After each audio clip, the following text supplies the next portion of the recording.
TAM TUK by George Adams. Continued. Chapter 7. There was a knock at the door. I woke up. There are service knocks, money knocks, and knocks from good girls who might. This was another kind of knock, very familiar, too familiar. And when I looked through the little spy hole and saw two boys in green and a large European in a black uniform, I knew what was going on. "Come on in, boys."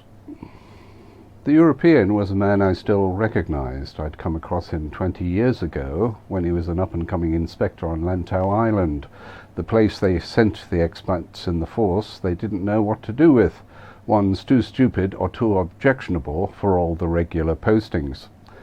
He interrogated everybody on the ferry rather than talking to them, and people soon gave him a wide berth. He'd obviously come up in the world, as he had a lot of pips on his shoulder now. He was medium-sized, with medium-length hair, and a hard kind of obtuse, big-jawed, blue-eyed, medium Irish face. He was more than medium offensive. "Commander Littlejohn, I think we met once." I ushered him to seat themselves, and the two standard-issue policemen sat on the bed looking uneasy, the way many policemen do when they're asked to sit down and be gentle. "Oh yes, must have been years ago. So what can I do for you, gentlemen?" "Do you know Mr. Sung of Stanley well?" Little John began. I noticed that he looked far too big for the room, the way I must look to anyone else in it. Harry Jakes hadn't looked too big at all. "I wouldn't say we were bosom pals. He's my landlord. If we're talking about the senior one, who's recently demised, I know Mr. Alex Sung in a professional capacity." "It's the senior one we're interested in at present. You know he's dead." I reached for my pipe and filled it. Whilst I thought about that, the commander had produced a neat little pad and pen, and one of his escorts was already scribbling along too. "I know he's dead, yes. I already told you so." "Do you know how he died?" "I'm not certain. Seems it might have been a heart attack. I hear there's going to be an inquest." "What are you doing here at the moment?" "Well, I'm actually working, believe it or not." "Working on what, Mr. Trolford?"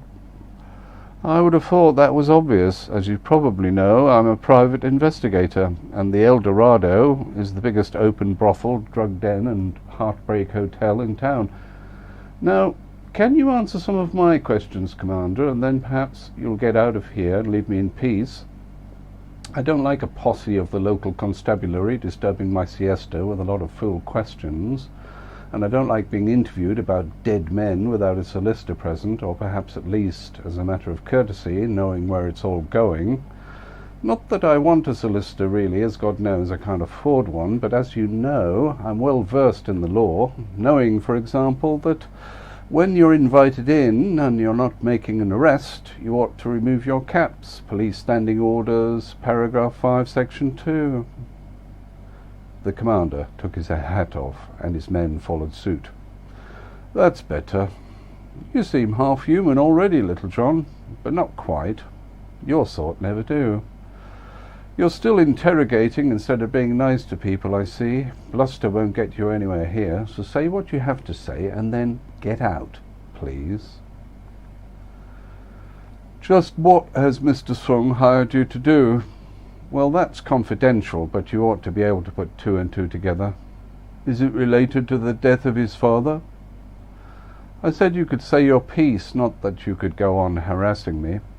If you want to invite me down for a chat at Police HQ any time, you're welcome to do so, and such things are easily arranged on the telephone. Here's my card. If I see you or your men tailing me and knocking on my door or calling around for informal chats at 4 p.m. again, I'll apply for a High Court writ to get you from doing so again. And fast. Read the regulations, Mr. Littlejohn, and get off your high horse." I got up and went to the door. It's nice to open it sometimes and clear a room full of law. "All I will say, Mr. Trolford, is that Mr. Sung's death is being treated as a murder investigation in view of certain findings made by the police forensics team. and that we would request your cooperation in the matter. We'll be in touch again at an appropriate juncture. Your attitude today has been noted." They got up to go. Well, I never ever scored very high on attitude, that's for sure. "Have a nice day, Commander, unless you have other plans." They marched back down the Via Dolorosa corridor. "Bullseye, oh boy," Jake said in an undertone, emerging from his room. "First rate. Had my ear to the wall. Hope you don't mind." I shooed him into my room. "Can't find any bugs in here. Perhaps they think I'm not important enough." "Who do you think's listening?" "In your case, hard to say. Perhaps it's Mrs. C, and perhaps it isn't. If I were you, I'd go back home and save on the hotel bill. You're as undercover as Dolly Parton down here." "Don't agree, old man. Best fun I've had in years." My telephone rang. It was Junior. He sounded flustered, to say the least. "Mr. Trelford, I've got to see you. It's about Adeline. Something's happened. I need your help. Please come." "Where are you?" "At home. Please hurry. I can't discuss it on the phone." "Hold the fort, Harry," I said. "I have to step out for a while. And stay off the gin too, if you can manage it." I took my man bag and my fast diminishing tin of Erinmore and got down to the MTR without any eyes on me that I could sense. Just to show what a big shot I was these days, I decided to get a taxi at Admiralty. The driver didn't know the address, but that was par for the course. I had enough Cantonese to direct him. The security guard was napping at Scenic Horizons, but he was able to open the door after a few insistent buzzes on the intercom. I went up. Junior was in his dressing gown, but his aura was fading fast. To judge by the weights and mat on the floor, he had been doing some kind of fitness routine and was more than lightly flushed. The room smelt of burnt tobacco, cologne, and clean young sweat. "I had a call. They've got her, and they want 100,000. "Who's got her?" I said, sinking into the sofa. "I don't know, but they sounded nasty." "They generally do. Where's the drop?" "The what?" "Where and when do they want you to take the money?" "Oh, they're going to tell me tonight." "Can you get that much together?" "Yes, it's not a problem." I thought for a moment how nice it would be if 100,000 Hong Kong or any other dollars were not a problem to me. "Well, I guess you should wait here and wait for instructions and tell me as soon as you know. Have the police been in touch?" "No. Why should they be?" "Nothing, just asking. Just remember what I told you. Say nothing, casually or otherwise. Just stick to your story and don't be bullied. And call me the moment they show up." "Should we tell them about Adeline?" "I don't think so. They'll only make things worse. 100,000 isn't really a ransom demand anyway, unless they're really desperate or small-time operators. Perhaps something's gone wrong their end and they just want to get her off their hands. It sounds like private enterprise to me. The babysitters cashing in without the boss knowing." He nodded and shrugged. "So, you're still sticking to your story that you killed your father?" "Of course. That's the truth." "As you like, but a few things don't quite add up in your story. Like why someone else is taking the rap for it all." "I don't understand." "You really must have magnificent abs." I thought it wasn't a particularly good time for sweating him, and in any case policemen like Little John do it much better than me. Sweating your own client is best saved for when they get a bit difficult about the bill. "Don't forget to call me the moment anything happens, and don't answer the door to any hoods, cops, or travelling salesmen." I called Mrs. C's office, and she was still seeing people, only if it was very urgent, and if you were a registered voter. She didn't care for the Trelford vote for sure, and paid-off Dix probably had nothing urgent to say. I had better go round and see her. I broke the bank again and took a taxi. The driver knew the address immediately this time. When I arrived, the plaza lobby was full of people rushing out of the lifts and hanging around waiting. There was no need to sign in. Up in the smog, the girl with swooshing legs was still there at her counter, looking less of a challenge than before. It had obviously been a long day, and her defences were beginning to wilt. In the old days, I might have slipped her a Chambers card and given her an unambiguous leer, but I was getting beyond such cheap manoeuvres. It's urgent, of course, and very personal. Of course, she said, and looked nervously at the line of downtrodden petitioners on the benches behind me. I'll let Mrs. Chow know immediately. I took a seat. Isn't it a scandal, I said, to an old lady beside me with a jade ring and 2 gold teeth in her upper gums. You buy a property nowadays and it just isn't worth anything anymore. Time was when you could buy a flat and it doubled in value in 6 months. Not that I ever lived in one of them, of course. I prefer public housing. And hasn't that gone up in price terribly the last few years? All those horrible foreigners moving in everywhere and all the improvements you have to make to your properties. You just can't live. The old woman smiled at me with total incomprehension, but with something like sympathy in her gaze. Jizin, said a voice behind me, as I was led to Mrs. Chow's office. Mrs. Chow had had a long day too, and the first layer or two of makeup were running to wherever layers of makeup run when they can't cut it anymore.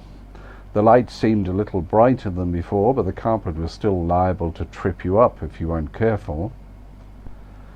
Mr. Trelford, you can call me Nigel, Mrs. Chow. I think all this formality might be preventing us from getting down to basics, like what sort of game are you pulling and how I fit into the general scheme of things. I don't quite understand. Well, let me see if I can spell it out for you in simple words like concealment, manipulation, fall guys, payoffs, organized crime. Do they ring any bells? Sit down a moment, Mr. Trelford. Calm yourself and tell me just what's going on, please. Just this, Mrs. Chow. The last 2 days have been highly illuminating to lovers of film noir and Raymond Chandler like me. All the characters are there. The wicked old hen behind her desk feeding a private dick the wrong information, a stiff in his own hallway, a broad with a gat, a young dashing hero with as much backbone as a jellyfish, and a small posse of the local Keystone cops calling round for informal chats in the afternoon. Then there's the bumbling tail, the mysterious man in the back of the limousine, and the wad of readies in the plain-sealed envelope. Have I left anything out? I wouldn't really know.